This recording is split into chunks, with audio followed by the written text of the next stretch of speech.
नमस्कार साथियों, स्वागत है आपका हमारे YouTube चैनल में। दोस्तों, आज के इस वीडियो में हम पढ़ने वाले हैं समास। समास को कैसे पहचानें। दोस्तों, ये बहुत ही कठिन प्रश्न होता है कि समास को कैसे पहचाना जाए। कौन सा समास किस शब्द में होगा या किस शब्द में कौन सा समास है, ये चीज पहचानना बहुत कठिन बात होती है। जिसने पढ़ा है अच्छे से वो पहचान जाता है, जो नहीं पढ़ा है या जिसको कठिन लगते हैं वो लोग, उनको बहुत परेशानी होती है। दोस्तों, तो मैंने सोचा कि एक इसकी कोई ट्रिक निकाली जाए कि कैसे समास को पहचाना जाए। अगर आप अच्छे से समास पढ़ते हो एक बार तो कोई बड़ी बात नहीं है, समास पहचानना आप आसानी से पहचान सकते हो। लेकिन और भी हमने इसको आसान बनाने का जो है एक प्रयास किया है। दोस्तों, आपको प्रयास अगर हमारा अच्छा लगे तो वीडियो को लाइक करें और शेयर करें। तो दोस्तों, आज हम समास पढ़ने वाले हैं, देखते हैं समास का ये वीडियो। चैनल को सब्सक्राइब जरूर करें और साथ ही बेल आइकन पर क्लिक करना ना भूलें। जय हिंद। चलिए तो स्टार्ट करते हैं समास के बारे में। दोस्तों, समास से हिंदी व्याकरण का बहुत ही महत्वपूर्ण तथ्य माना जाता है। समास जो है हर परीक्षा में, प्रत्येक परीक्षाओं में जिनमें हिंदी पूछी जाती है उनमें समास पूछे जाते हैं। तो समास को आज हम यहाँ पर पढ़ रहे हैं। समास की जो परिभाषा है वो है अनेक पद मिलकर जब एक पद बन जाते हैं तो वह क्या कहलाता है, समास कहलाता है। अनेक पद क्या होते हैं, मिलकर जब एक पद बन जाता है। आपने देखा होगा अनेक शब्दों के लिए एक शब्द देखा होगा। जैसे बोला जाता है कि बोले कि जन्म से अंधा के लिए एक शब्द क्या होगा, बोले जन्मांध, ऐसा बोला जाता है। इसी से रिलेटेड कहीं ना कहीं इसका संबंध भी समास से है। तो आज हम उसके बारे में पढ़ेंगे। इसका उदाहरण जो दिया है कि मत को देने वाला मतदाता। अब मतदाता का अगर हम समास विग्रह करेंगे तो मतदाता का जो समास विग्रह होगा वो होगा मत को देने वाला, और जन्म से अंधा क्या होगा, जन्मांध। अब यहां पर आपको लग रहा होगा सर ये तो एक अनेक शब्दों के लिए एक शब्द होगा। बोले मत को देने वाला मतदाता, जन्म से अंधा बोले जन्मांध। तो ये कहीं ना कहीं जो है ये रिलेटेड है। मतदाता में कौन सा समास होगा, इस प्रकार से क्वेश्चन आता है। तो मतदाता का विग्रह जब हम करते हैं तो मत को देने वाला इस प्रकार से होता है। तो देखते हैं समास के प्रकार। दोस्तों, समास के 6 प्रकार हैं। पहला है द्वंद्व समास, दूसरा है द्विगु समास, तीसरा है तत्पुरुष समास, चौथा है कर्मधारय समास, पांचवा अव्ययी भाव समास और छठवा है बहुव्रीहि समास। इस प्रकार से समास 6 प्रकार के होते हैं। 6 प्रकार के समास को यहां हम पढ़ेंगे और ट्रिक भी आपको बताने का प्रयास करेंगे। अगर आपको ट्रिक अच्छी लगे तो वीडियो को लाइक और शेयर जरूर करें। दोस्तों, तो सबसे पहला जो समास है वो है द्वंद्व समास। तो इसकी जो विशेषता है, जो परिभाषा है, कहा जाता है कि दोनों पद इसके प्रधान होते हैं द्वंद्व समास के। लेकिन एक और इसमें जो ट्रिक है, जो छिपी है, इसमें एक ट्रिक होती है कि जहां और लगा होता है। जैसे बोला जाता है कि माता और पिता, तो और क्या है, बीच में लगा है। यहां पर और बीच में लगा है, तो माता और पिता, तो और जो है वो द्वंद्व बनाने का कार्य यहां पर कर रहा है। तो माता और पिता यहां पर जोड़ने का कार्य कर रहा है। तो माता और पिता का क्या हो जाएगा, माता पिता। तो यहां पर क्या हो जाएगा, द्वंद्व समास हो जाएगा। दोस्तों, हमने ये सरल सबसे पहले क्यों रखा कि आपको समास पढ़ने में जब इंटरेस्ट आ जाए, बोले हाँ सही है, सरल है, बन जाएगा, है ना। तो फिर हम बाद में थोड़ा सा कठिन जो है उनको रखा है इसलिए। तो पाप और पुण्य, तो पाप पुण्य हमने यहां एक ही शब्द रखा है और अगर आ रहा है बोले माता और पिता में कौन सा समास है, इस प्रकार से भी क्वेश्चन आता है। तो माता और पिता में कौन सा होगा, बोले सर और की बात आ रही है तो कौन सा समास होगा, बोले द्वंद्व समास होगा। तो पाप और पुण्य, तो पाप और पुण्य में कौन सा समास हो जाएगा, द्वंद्व समास हो जाएगा। पाप और पुण्य का क्या हो जाएगा, पाप पुण्य। वैसे ही सुख और दुख का हो जाएगा सुख दुख। तो यहां पर द्वंद्व समास की जो ट्रिक है, जो एक प्रयास है, वो है और अगर आ रहा है तो वहां पर क्या हो जाएगा, द्वंद्व समास माना जाएगा। नेक्स्ट देखें द्विगु समास। द्विगु समास की बात करें तो इसकी जो परिभाषा या दी है, तो इसमें दी है कि प्रथम पद जो है वो संख्यावाचक होता है। क्या होता है, संख्यावाचक, जैसे हम संख्या पढ़ते हैं, बोले 1 2 3 4, इस प्रकार से जो संख्या हम पढ़ते हैं इसका जो प्रथम पद होगा वो संख्यावाचक होगा। दोस्तों समास में प्रथम पद और द्वितीय पद, पूर्व पद और उत्तर पद होते हैं। समास अगर हम विग्रह करते हैं तो समास को पूर्व पद और उत्तर पद में विग्रह किया जाता है, लेकिन पूर्व पद और उत्तर पद दोनों पद क्या होना चाहिए, एक सार्थक शब्द बनना चाहिए। आपको पता होगा कि हम कुछ भी नहीं बना सकते। बोले का में आ की मात्रा का और मां, काम हो जाएगा तो ये सार्थक समूह हो जाएगा, लेकिन मां में आ की मात्रा मां और का अगर हम बोलें तो ये सार्थक शब्द हमें प्रतीत नहीं होता। उसी प्रकार अगर जब हम समास की बात करते हैं तो समास में भी जब हम विग्रह करते हैं समास का, तो पूर्व पद और उत्तर पद दोनों पद कैसे होने चाहिए, सार्थक शब्द होने चाहिए, तब उसका जो है सही उच्चारण और समास हम बता सकते हैं। तो द्विगु समास की यहां पर बात चल रही है तो प्रथम पद संख्यावाचक होना चाहिए, ऐसी बात यहां पर आई है। तो इसकी अगर हम ट्रिक बना दें कि संख्या वाले शब्द, संख्या वाले हमने अभी अंक पढ़े थे, अंकों को हम संख्या अगर माने तो इस प्रकार से मानते थे, अंक का एक पर्यायवाची होता है संख्या, तो संख्या और अंक, लेकिन अब हम यहां पर संख्या वाले शब्दों के बारे में बात कर रहे हैं। द्विगु समास वही होता है जहां पर संख्या वाले शब्द आते हैं। जैसे बात आगे बोले सतमंजिल, सतमंजिल तो 7 मंजिलों का समूह, इसका क्या हो जाएगा, विग्रह हो जाएगा। तो सतमंजिल में क्या छुपा है, 7 छुपा है, जो अंक होता है 7 वो छुपा है 7, तो इसका जो सत अलग हो जाएगा और मंजिल अलग हो जाएगा। सत से बना 7 और मंजिल से आप जानते हैं कि कितने मंजिल मकान बना है, तो सत से 7 मंजिल, तो सत से संख्या आ रही है 7, मतलब कौन सा समास होगा, यहां पर द्विगु समास होगा। उसी तरह त्रिभुवन, त्रिभुवन को अगर हम विच्छेद करेंगे तो तिर अलग हो जाएगा और भुवन अलग हो जाएगा। तिर से क्या बनेगा, 3 बन जाएगा, और भुवन से हम भवन बोल दें तो तिर मतलब हो जाएगा 3 और भुवन तो 3 भुवनों का समूह, तो 3 आ रहा है मतलब संख्यावाचक आ रहा है। अब बोले कि सप्तदीप, सप्त को अलग कर दें और दीप को अलग कर दें। सप्त एक सार्थक शब्द है, दीप भी एक सार्थक शब्द है जिसका अपना अपना अर्थ होता है। सप्त का अर्थ होगा 7, दीप का अर्थ होगा दीपक, है ना। तो सप्त मतलब 7 दीपों का समूह यहां पर हो जाएगा। तो सप्त क्या हो रहा है, द्विगु समास यहां पर आ रहा है। ये सप्त क्या है, संख्यावाचक है। इसलिए अब हमें द्वंद्व समास समझ में आ गया।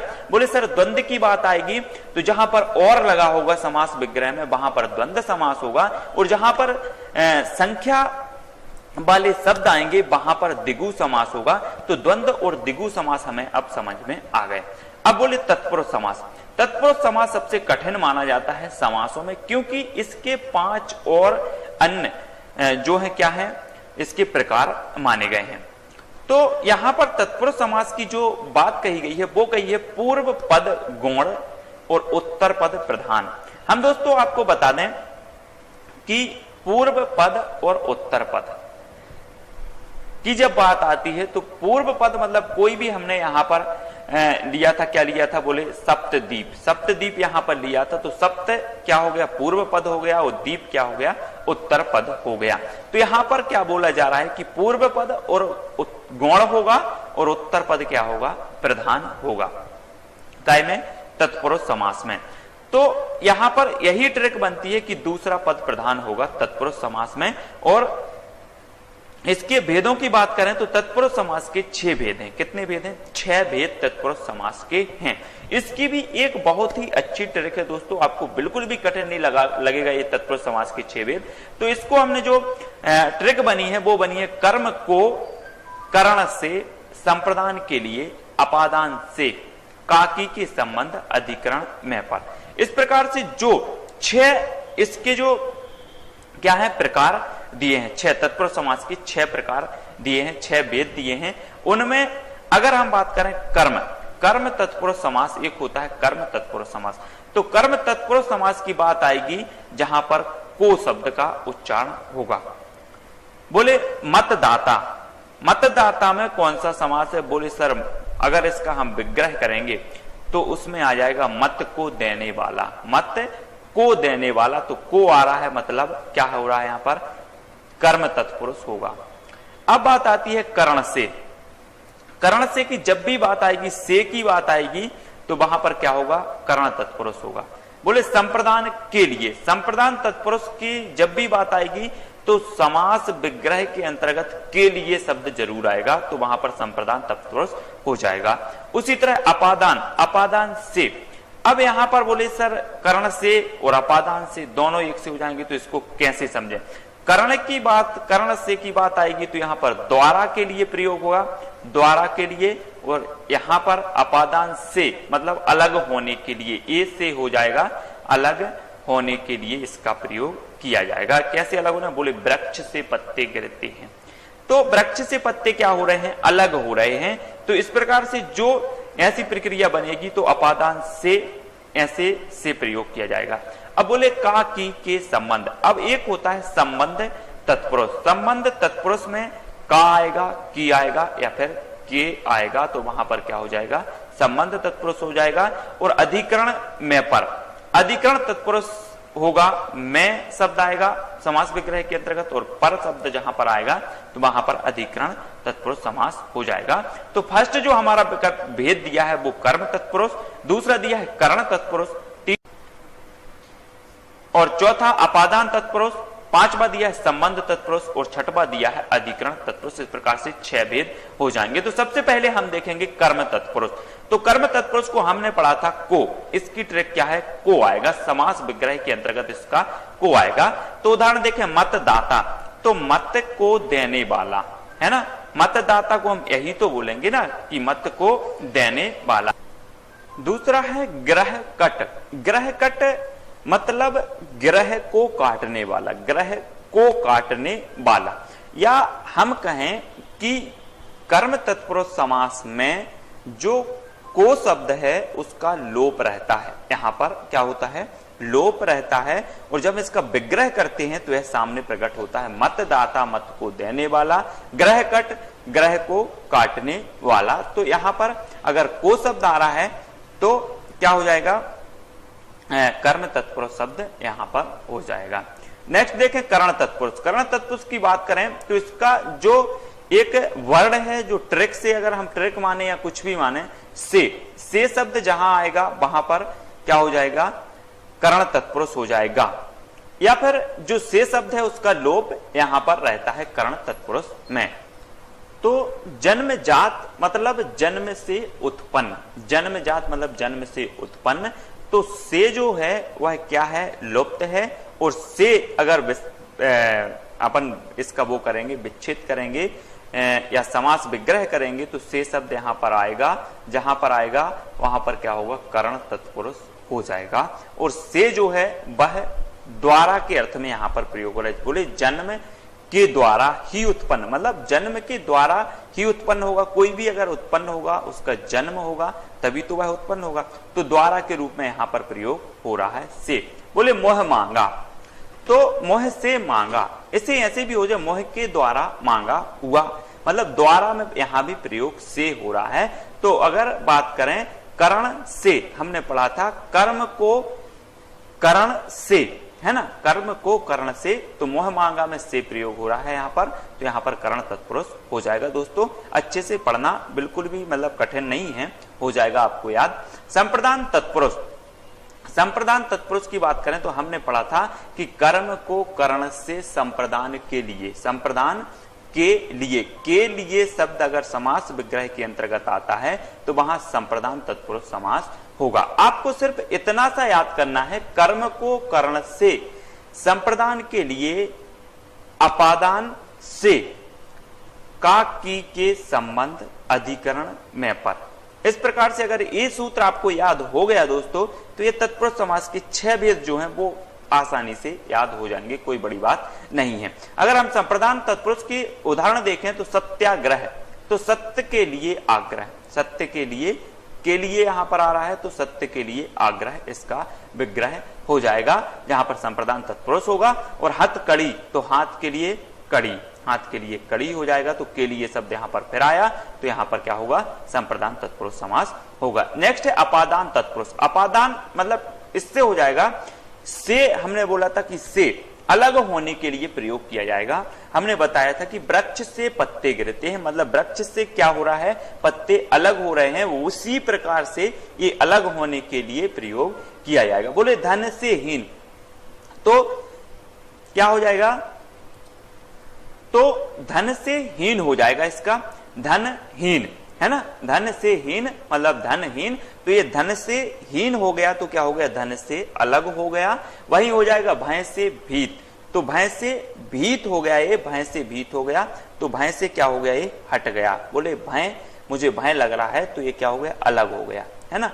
तो ये जो से है वो अलग होने के लिए प्रयोग किया जाता, वहां पर जोड़ने के लिए द्वारा में प्रयोग होता है, द्वारा में प्रयोग होता है, वहां पर अलग होने के लिए प्रयोग होता है। तो इसमें कंफ्यूज बिल्कुल नहीं होना है, से और से में। तो अपादान तत्पुरुष यहां पर हो जाएगा। बोले धन से हीन और भय से भीत, यहां पर अपादान तत्पुरुष समास होगा।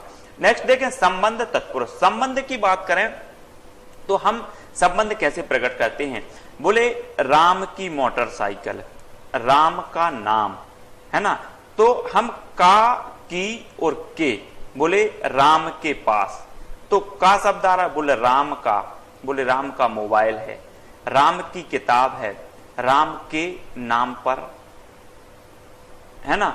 तो इस प्रकार से संबंध प्रकट हो रहा है। तो राम की किताब, तो राम का किताब से संबंध हो रहा है। राम का नाम, तो राम का जो नाम है उसका संबंध प्रकट हो रहा है, और राम के पास, तो इस प्रकार से क्या हो रहा है, संबंध यहां पर प्रकट करने वाले जो शब्द हैं वो है का, की, के। तो उसी प्रकार प्रेम सागर, तो प्रेम का सागर, प्रेम का सागर हो जाएगा इसका, तो का शब्द आ रहा है जो संबंध प्रकट कर रहा है। उसी प्रकार भारत रत्न, तो क्या हो जाएगा, भारत का रत्न। दिनचर्या, तो दिन की चर्या। तो इस प्रकार से जो काकी के अगर शब्द विग्रह के अंतर्गत आए तो वहां पर संबंध तत्पुरुष हो जाता है। संबंध हम रोज, हमारे संबंध होते हैं कई वस्तुओं से, हमारी किताब होती है, हमारा नाम होता है, हमारी गाड़ी होती है, रोज हम बोई लेते हैं। बोले राम की, एक किसकी गाड़ी, बोले राम की गाड़ी है, ये राम की किताब है। तो की जो शब्द है वो संबंध कारक के रूप में यहां पर प्रयोग हो रहा है। और बोले कि राम का नाम लेना बड़ा अच्छा होता है, तो इस प्रकार से का शब्द है वह संबंध व्यक्त यहां पर कर रहा है। तो का आ रहा है तो यहां पर संबंध कारक तत्पुरुष समास होगा। नेक्स्ट है अधिकरण तत्पुरुष। अधिकरण तत्पुरुष में आएगा मैं, पर, तो बोले नीति निपुण, तो नीति में क्या है, निपुण है, तो मैं शब्द आ रहा है, तो मैं यहां पर जो है आ रहा है, तो यहां पर कौन सा समास होगा, अधिकरण तत्पुरुष होगा। और आत्मविश्वास, तो आत्मा पर विश्वास, आत्मविश्वास मतलब आत्मा पर क्या है, हमें विश्वास है, तो यहां पर अधिकरण तत्पुरुष। तो मैं और पर जहां पर आए वहां पर अधिकरण तत्पुरुष हो जाएगा। इस प्रकार से इनको याद कर लेंगे। नेक्स्ट है कर्मधारय समास। तो कर्मधारय समास की अगर हम बात करें तो पहला पद दूसरे पद की विशेषता बतलाता है, ये सबसे महत्वपूर्ण यहां पर फैक्ट है। और एक दूसरी इसकी जो ट्रिक होगी वो होगी कैसा। कैसा, बोले कमल तो है लेकिन कैसा है ना। पहला पद दूसरे पद की विशेषता बतला रहा है।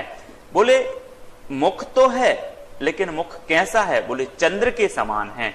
कमल तो है लेकिन कमल कैसा है, बोले नील कमल है, लाल कमल है। तो इस प्रकार से जो है कैसा शब्द अगर हम लगाएंगे तो वहां पर क्या हो जाएगा, कर्मधारय समास निकलेगा।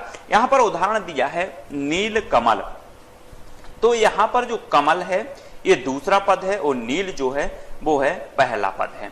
तो पहला जो पद है वो दूसरे पद की क्या कर रहा है, विशेषता या शोभा बढ़ा रहा है। कमल हम बोलेंगे कमल और नील लग जाए तो इससे क्या हो जाएगा, दूसरे पद की विशेषता हो जाएगी नीला है कमल, बोले नील कमल। उसी प्रकार मुख तो है लेकिन काय के समान मुख है, चंद्र के समान मुख है। तो चंद्र जो है वो पहला पद है और पहला पद इस मुखी जो है दूसरे पद की क्या बता रहा है, विशेषता बता रहा है। तो चंद्र के समान मुख वाली, है ना।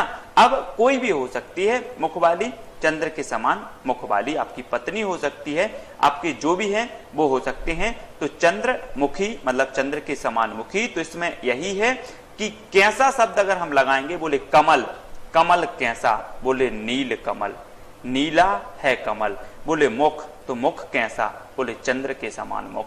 तो इस प्रकार से ऐसा हो जाएगा कर्मधारय समास में, जो पहला पद है वह दूसरे पद की विशेषता बतला रहा है। यहां पर अगर हम बात करें तत्पुरुष समास की, यहां पर दूसरा पद पहले पद की विशेषता बता। मतदाता, अब अगर हम बात करें कि जो दूसरा पद है वह पहले पद की विशेषता इसमें बतलाता है। मत तो है लेकिन मत को लेने वाला है या देने वाला है, तो ये दाता जो शब्द है वह पहले पद की यहां पर विशेषता बतला। दाता बोले मत को देने वाला है, बोले है ना।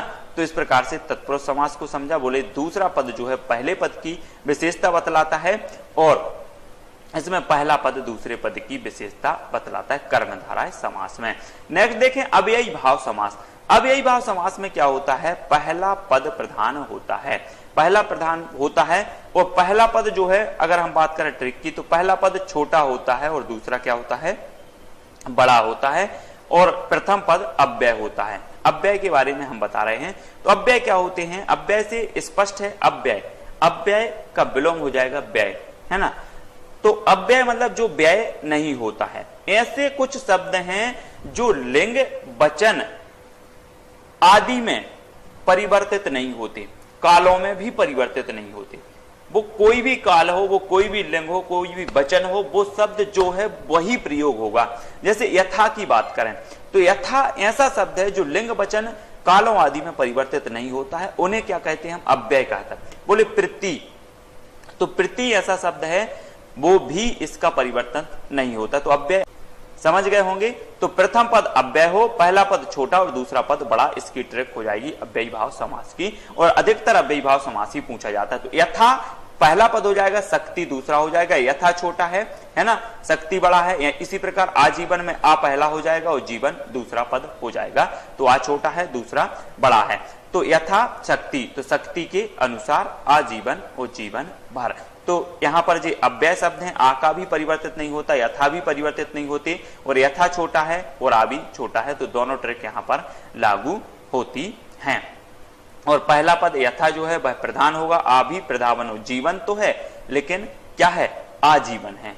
यथा शक्ति तो है लेकिन यथा शक्ति मतलब शक्ति के अनुसार। इस प्रकार से अव्ययी भाव समास हो जाएगा। नेक्स्ट होगा बहुव्रीहि समास।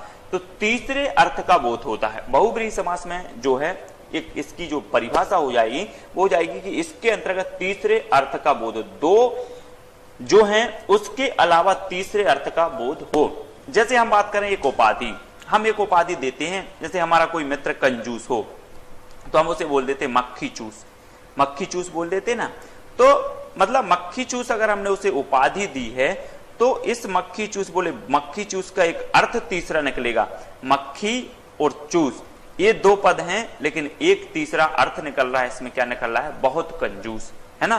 तो मक्खी चूस बोले बहुत कंजूस। तो यहां पर क्या हो जाएगा, बहुव्रीहि समास हो जाएगा। बोले दशानन, दशानन, अब यहां पर कोई अपन वो नहीं कर रहे कि कोई नाम ले रहे हैं किसी व्यक्ति का, तो 10 आनन थे रावण के, तो उनको हमने एक उपाधि दे दी, बोले दशानन है वो। तो ऐसा ही गिरधर, श्री कृष्ण ने क्या उठाया, बोले गिरी को धारण किया तो उन्हें गिरधर बोलने लगे, एक उपाधि दे दी, बोले गिरधर। तो ऐसे मतलब उपाधि जहां पर हो वहां पर बहुव्रीहि समास होगा और 1 + 1 = 3 यहां पर हो जाएगा। मतलब पहला पद और पहला पद मिलकर तीसरे अर्थ को यहां पर प्रकट करेंगे। तो इसी प्रकार से एक ट्रिक हो जाएगी और उदाहरण हो जाएगी दशानन। बोले 10 है आनन जिसके, अर्थात रावण के। तो रावण को हमने एक उपाधि दे दी दशानन की। तो रावण जो शब्द निकल रहा है ये तीसरे अर्थ में प्रकट यहां पर हो रहा है। उसी प्रकार गिरधर, गिरधर की बात करें तो गिरी को धारण करने वाला अर्थात श्री कृष्ण, है ना। तो यहां पर क्या हो जाएगा, श्री कृष्ण, ये तीसरा अर्थ निकलेगा। तो मेन शब्द है उपाधि, उपाधि दे देते हैं हम, किसी को भी बोल देते हैं। जो व्यक्ति लंबा हो जाता है तो हम उसे बोले वो लंबोदर, बोले तू तो लंबू है, लंबा है तेरा उदर जिसका। इस प्रकार से हम कुछ उपाधि दे देते हैं, कुछ लंबा होते हैं, कुछ मतलब अलग अलग टाइप के जो व्यक्ति जिसकी जैसी बनावट होती है, व्यवहार, उसके अनुसार हम उसको क्या दे देते हैं, उपाधि दे। महात्मा की उपाधि दे देते हैं, तो महात्मा, है ना। तो महात्मा में भी क्या हो जाएगा, बहुव्रीहि समास ही होगा। तो इस प्रकार से उपाधि इसमें ध्यान रखना है आपको। तो इसी प्रकार मक्खी चूस की बात करें तो बहुत कंजूस व्यक्ति, इसमें भी क्या हो जाएगा, बहुव्रीहि समास हो जाएगा। तो दोस्तों इस प्रकार से हमने समास को यहां पर पढ़ने का प्रयास किया और इस समास की जो हमने कहीं कहीं पर आपको ट्रिक बताई है, बाकी तो साधारण नियम ही है। और यहां पर जो हमने कुछ ट्रिक बताने का प्रयास किया है, ये ट्रिक आपको कैसी लगी, इस बारे में हमें कमेंट के माध्यम से जरूर बताएं दोस्तों। और वीडियो अगर आपको अच्छा लगा हो तो लाइक करें और शेयर जरूर करें दोस्तों। और सब्सक्राइब, इस प्रकार से जो सब्सक्राइब का बटन दिया हुआ उस पर क्लिक जरूर करें। सब्सक्राइब करने से क्या होगा कि हमारे द्वारा जो भी वीडियो अपलोड होंगे उसकी इंफॉर्मेशन आप तक पहुंचेगी दोस्तों। और सब्सक्राइब ही हमारा एक मेन उद्देश्य होता है कि आप सब्सक्राइब करें, हमसे जुड़ें और बेल आइकन को जरूर दबाएं दोस्तों। तो इस प्रकार से ये हमारा प्रयास आपको कैसा लगा, अगर आपको अच्छा लगा है तो वीडियो को लाइक करें और शेयर जरूर करें दोस्तों। और अगर आपको हमारा वीडियो अच्छा नहीं लगा है तो हमारे जो भी हमने पढ़ा है वो हमारे पास रहने दो। आप इसको मतलब आपको इस वीडियो में जो अच्छा लगा वो ग्रहण कर लेना है और जो अच्छा नहीं लगा है उसको छोड़ देना है दोस्तों। ये सभी लोगों की विशेषता होनी चाहिए। जो भी जहां अच्छा लगे उसे ग्रहण कर लो, जो खराब लगे उसे भूल जाओ, छोड़ जाओ। जय हिंद। इसी प्रकार से जुड़े रहें, सब्सक्राइब करें। चैनल को सब्सक्राइब जरूर करें और साथ ही बेल आइकन पर क्लिक करना ना भूलें। जय हिंद।